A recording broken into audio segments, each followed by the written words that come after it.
കഴിഞ്ഞ സെപ്റ്റംബറിൽ ആയിരുന്നു ദിയ കൃഷ്ണയുടെ വിവാഹം.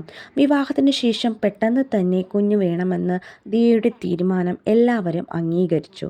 കാരണം ഇന്നത്തെ തലമുറയിൽ പലരും കുഞ്ഞുങ്ങൾ വേണമോ വേണ്ടയോ എന്നുള്ള പല ചിന്തകളിലുമായാണ് ജീവിക്കുന്നത്. ആ കൂട്ടത്തിലാണ് വിവാഹം കഴിഞ്ഞ് ഉടനടി കുഞ്ഞു വേണമെന്ന ദിയയുടെ തീരുമാനം. അത് ആ കുടുംബത്തെയും ഒന്ന് ഞെട്ടിച്ചു. എന്നാൽ ഇന്നവർ ആ കുഞ്ഞിന് വേണ്ടി കാത്തിരിക്കുകയാണ്.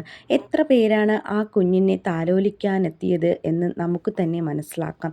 ഇവരുടെ വ്ളോഗുകൾ കാണുമ്പോൾ തന്നെ എല്ലാം അറിയാവുന്നതുമാണ്. ഓരോരുത്തരും കാത്തിരിക്കുന്നത് ആ കുഞ്ഞിൻ്റെ വരവിനായാണ്. ദിയയുടെ ബിസിനസ് സ്ഥാപനത്തിൻ്റെ പണം തട്ടിയതിൻ്റെ പേരിൽ ജീവനക്കാരുടെ ജാമ്യം നിഷേധിക്കുകയും ദിയ കൃഷ്ണയ്ക്ക് അവർ നൽകിയ കേസിൻ്റെ പേരിൽ ജാമ്യം നൽകുകയും ചെയ്തു. ഇതിന് പിന്നാലെ മാധ്യമങ്ങളെല്ലാം കൃഷ്ണകുമാറിൻ്റെ പിന്നാലെ എത്തി.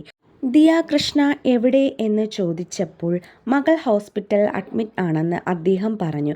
അതെ, ദിയ കൃഷ്ണ ഇപ്പോൾ ഹോസ്പിറ്റലിൽ അഡ്മിറ്റാണ്. ആ ഒരു കുഞ്ഞിൻ്റെ വരവിനായാണ് ഇന്ന് ആ കുടുംബം മുഴുവൻ കാത്തിരിക്കുന്നത്.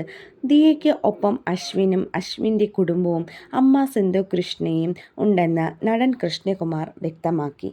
മാത്രവുമല്ല, അവരുടെ സഹോദരികളായ മുഴുവൻ പേരും കണ്ണിലെണ്ണയൊഴിച്ച് കാത്തിരിക്കുകയാണ്. താരപുത്രി ദിയ കൃഷ്ണയെ പ്രസവത്തിനായി ആശുപത്രിയിൽ പ്രവേശിപ്പിച്ചു എന്ന വാർത്തയാണ് ഇപ്പോൾ സോഷ്യൽ മീഡിയയിൽ ഒട്ടാകെ വന്നുകൊണ്ടിരിക്കുന്നത്. പൂർണ്ണ ഗർഭിണിയായി ഇരിക്കുമ്പോൾ തന്നെ ദിയ കൃഷ്ണയ്ക്ക് നിരവധി മാനസിക സമ്മർദ്ദങ്ങളിലൂടെയാണ് കടന്നുപോയത്. ജീവിത മാർഗമാക്കിയ ബിസിനസ്സിലൂടെ തിരിച്ചടിയാണ് ആരെയും കണ്ണടച്ച് വിശ്വസിക്കരുത് എന്നുള്ളത്. ആ ഒരു പാഠമാണ് ദിയ കൃഷ്ണയ്ക്ക് ഇന്ന് കിട്ടിയിരിക്കുന്നത്. ഇപ്പോൾ ഇതാ എല്ലാ പ്രശ്നങ്ങൾക്കും പ്രതിസന്ധികൾക്കും ഒടുവിൽ തൻ്റെ ആദ്യത്തെ പൊന്നോമനയെ വരവേൽക്കാനുള്ള തയ്യാറെടുപ്പിലാണ് ദിയ കൃഷ്ണയും ഭർത്താവായ അശ്വിൻ ഗണേശനും.